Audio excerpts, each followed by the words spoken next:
One India news पर शाम 7 बजे देश विदेश की खबरें देखिए ममता रोज के साथ। नमस्कार, स्वागत है आपका नंबर वन इंडिया न्यूज में। मैं हूं आपके साथ ममता रोज। आइए देखते हैं आज की कुछ अहम खबरें।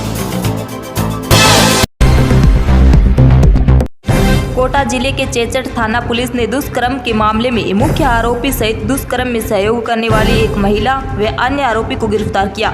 महिला के अपहरण में काम ली गई मोटरसाइकिल भी जब्त की गई। वहीं कोटा ग्रामीण पुलिस अधीक्षक कावेंद्र सिंह सागर ने बताया कि चेचट थाना क्षेत्र की विवाहिता ने अपने जेठ व ससुर के साथ थाने पहुंचकर लिखित रिपोर्ट दर्ज कराई थी, जिसमें पीड़ित महिला ने बताया कि उसकी परिचित मंजू बाई उसे मजदूरी पर ले जाने के बहाने अपने साथ ले गई। वहीं योजनाबद्ध तरीके से मुकेश मीणा की मोटरसाइकिल पर बैठा दिया। वह सभी विदेह शंकर मीणा की बाइक पर बैठ गई और उसे साथ लेकर रावत बाटा के जंगल में ले गई। आपको बता दें कि यहाँ तीनों ने मिलकर पीड़िता को जबरदस्ती शराब पिलाई। शराब पिलाकर मुकेश मीणा ने पीड़िता के साथ दुष्कर्म किया। इस दौरान देवी शंकर मीणा व मंजू बाई भी मौजूद थे, लेकिन उन्होंने उसे बचाने का प्रयास नहीं किया। देर शाम रास्ते में मुकेश मीणा ने फिर से पीड़िता के साथ दुष्कर्म कर मारपीट की, जिससे उसे शरीर पर चोट आई थी।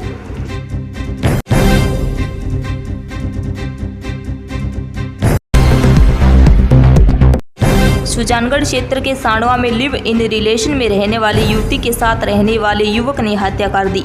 युवक ने बुधवार को बियर की बोतल के टुकड़े से गले पर वार किया और फिर गला घोटकर युवती को मौत के घाट उतार दिया। वहीं सांडवा के थाना अधिकारी हंसराज लूणा ने बताया कि मृतका नंदिनी की मां बेबी कमर की रिपोर्ट पर मामला दर्ज कर आरोपी राजेश स्वामी पुत्र जेठाराम स्वामी को हिरासत में लेकर पूछताछ की जा रही है। थाना अधिकारी ने बताया कि आरोपी राजेश स्वामी पहले से शादीशुदा है, जिसका 1 साल पहले तलाक हो चुका है।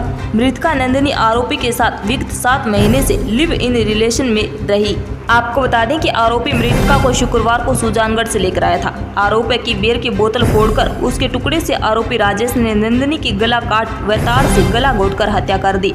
पुलिस ने मेडिकल बोर्ड से मृतका का पोस्टमार्टम करवाकर शव परिजनों को सौंप दिया है।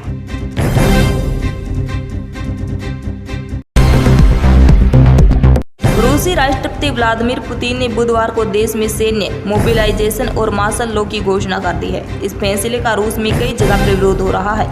इसी कड़ी में रूस के नागरिक अब गूगल पर देश कैसे छोड़े और घर पर एक हाथ कैसे तोड़े ऐसे सवाल के जवाब ढूंढ रहे हैं, क्योंकि ये नागरिक यूक्रेन युद्ध में नहीं जाना चाहते हैं। रूसी राष्ट्रपति के संबोधन के नागरिकों के बीच बेचैनी पैदा कर दी है। जी हाँ, जैसे ही रजवरेस्ट को ड्यूटी पर बुलाया गया तो उनके चिंतित रिश्तेदार देश से भागने के तरीके गूगल पर खोजने लगे, ताकि उनके प्रियजनों को दोबारा सेना में न बुलाया जाए।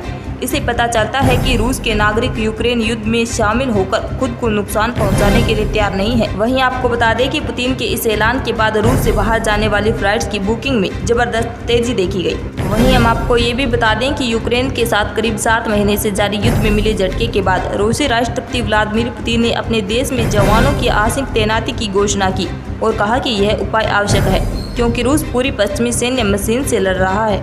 अधिकारियों ने बताया कि 3 करोड़ रजवरिस्ट की आंशिक तैनाती की योजना बनाई गई है। रजवरिस्ट ऐसा व्यक्ति होता है जो मिलिट्री रिजर्व फोर्स का सदस्य होता है। यह आम नागरिक होता है जिसे सैन्य प्रशिक्षण दिया जाता है तथा जरूरत पड़ने पर इसे कहीं भी तैनात किया जा सकता है। शांतिकाल में यह सेवाएं नहीं देता है। पुतिन ने कहा कि विस्तारित सीमा रेखा यूक्रेन की सेना द्वारा रूसी सीमावर्ती क्षेत्रों में लगातार गोलाबारी और मुक्त कराए गए क्षेत्रों पर हमलों के लिए रिजर्व सैनिकों को बुलाना आवश्यक था। राजस्थान के मुख्यमंत्री अशोक गहलोत का राष्ट्रीय अध्यक्ष का चुनाव लड़ना लगभग तय हो गया है। मुख्यमंत्री संभवतः 28 सितंबर को अपना नामांकन दाखिल करेंगे। वहीं इससे पहले गुरुवार को राजस्थान सीएम अशोक गहलोत को कोच्चि पहुंचकर राहुल गांधी से मुलाकात की। इस दौरान मीडिया से बातचीत करते हुए गहलोत ने कहा कि हम सभी की इच्छा है कि राहुल गांधी कांग्रेस अध्यक्ष बने। वहीं उन्होंने यह भी कहा कि मैं कांग्रेस का सिपाही हूं, पार्टी जो हुक्म देगी मैं वो काम करूंगा, यही मेरा स्टैंड है। इस एक सवाल के जवाब में सीएम गहलोत ने कहा कि 2 पोस्ट पर कोई समस्या नहीं है, लेकिन जो कांग्रेस अध्यक्ष बनता है वो 2 पोस्ट पर काम नहीं कर सकता, क्योंकि उसे पूरा देश देखना होता है, सभी राज्यों में काम करना होता है। इसीलिए जस्टिफाई करने के लिए एक पोस्ट पर रहना ज्यादा उचित है। और सीएम गहलोत ने कहा कि हम राहुल गांधी से रिक्वेस्ट करेंगे कि जब तमाम प्रदेश कांग्रेस कमेटियां प्रस्ताव पास कर रही है तो आपको कांग्रेस प्रेसिडेंट बनना चाहिए। वहीं सीएम गहलोत ने कहा कि हम सभी चाहते हैं कि राहुल गांधी अध्यक्ष बने, क्योंकि आज देश में जो चिंताजनक माहौल है, संविधान की धज्जियां उड़ाई जा रही है, ऐसे में मजबूत विपक्ष का होना जरूरी है। हम रिक्वेस्ट करेंगे कि वे फार्म भरें। वहीं सीएम गहलोत का ये भी कहना है कि मेरा बस चले तो मैं किसी पोस्ट पर नहीं रहूं। मैं लगातार 40 साल तक केंद्रीय मंत्री, AICC मेंबर, 3 बार सीएम रहा हूं। मुझे पार्टी ने बहुत कुछ दिया है। मैं तो बिना पोस्ट के राहुल गांधी के साथ यात्रा पर लग जाऊं। सीएम गहलोत ने कहा कि कांग्रेस का सिपाही हूं, मेरा फर्ज बनता है जो पार्टी हुक्म देगी मैं वही काम करूं, यही मेरा स्टैंड है।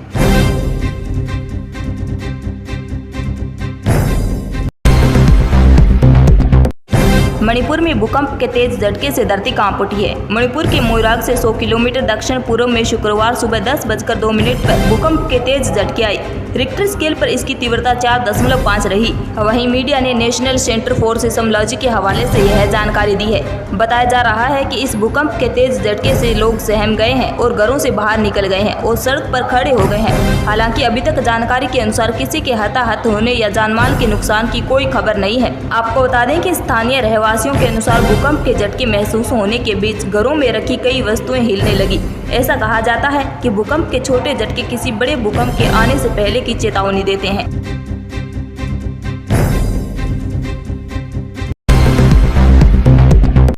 दिल्ली एनसीआर में पिछले 2 दिनों से रुक रुक बारिश हो रही है। गुरुवार को भी यूपी, दिल्ली, हरियाणा के कई इलाकों में झमाझम बारिश हुई। शुक्रवार को भी बारिश के आसार है। मौसम विभाग के मुताबिक इन इलाकों में अभी कुछ दिन और हल्की तेज बारिश हो सकती है।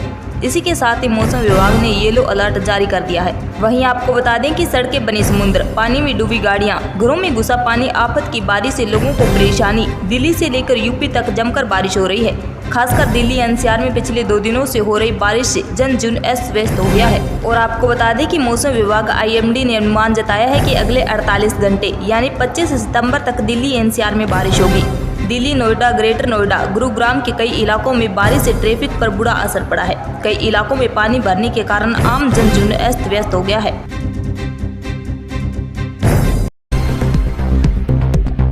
पीएम मोदी रात बिरात अपने मंत्रियों को फोन करके अपडेट लेते रहते हैं। विदेश मंत्री डॉक्टर S जयशंकर ने एक किस्सा सुनाकर इसकी तस्दीक की। वाकया अफगानिस्तान से भारतीयों के रेस्क्यू मिशन का है। अमेरिका के न्यूयॉर्क में एक कार्यक्रम के दौरान जयशंकर ने कहा कि आधी रात हो चुकी थी, मेरा फोन बजा। जब प्रधानमंत्री आपको फोन करते हैं तो कोई कॉलर ID नहीं आता। मैं थोड़ा हैरान हूँ, लेकिन कॉलर ID पर भी कोई आपसे बात करना चाह रहा होता है। इस बार प्रधानमंत्री थे, वह मानकर चल रहे थे कि मैं उन्हें पहचान लूंगा, इसलिए उनका पहला सवाल था, जागे हो? His first question was, जागे हो? I said, हाँ sir, like, it's 12:30, what else could I be doing other than being awake? Because in his life that is probably natural. He said, अच्छा, TV देख रहे हो? सर, TV देख रहे हो। तो क्या हो रहा है वहाँ? So because he assumed that's exactly what I was doing. I said, नहीं सर, वो अभी अटैक चल रहा है, पर अभी help is on its way, etc. तो exchange. So then he said, अच्छा जब खत्म हो जाएगा मुझे फोन कर देना। So I said, सर इसमें 2-3 घंटे और लगेंगे, तो जब हो जाएगा मैं आपके यहाँ बता दूंगा। So there was a pause. He said, मुझे फोन कर देना।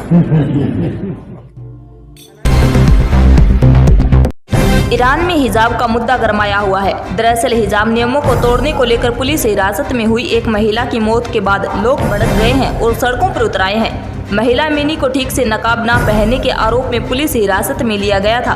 पुलिस का दावा है कि महसा की मौत हार्ट अटैक से हुई है, जबकि अमीनी के परिवार का दावा है कि वो बिल्कुल ठीक थी। वहीं उनका कहना है कि पुलिस हिरासत में कुछ ऐसा हुआ जिससे उसकी मौत हो गई। अब अमीनी की मौत के बाद ईरान में हिजाब के खिलाफ विरोध प्रदर्शन तेज हो गया है और ये संख्या बढ़ती जा रही है। इस दुनिया के कई देशों में भी हिजाब के खिलाफ महिलाएं सड़कों पर है।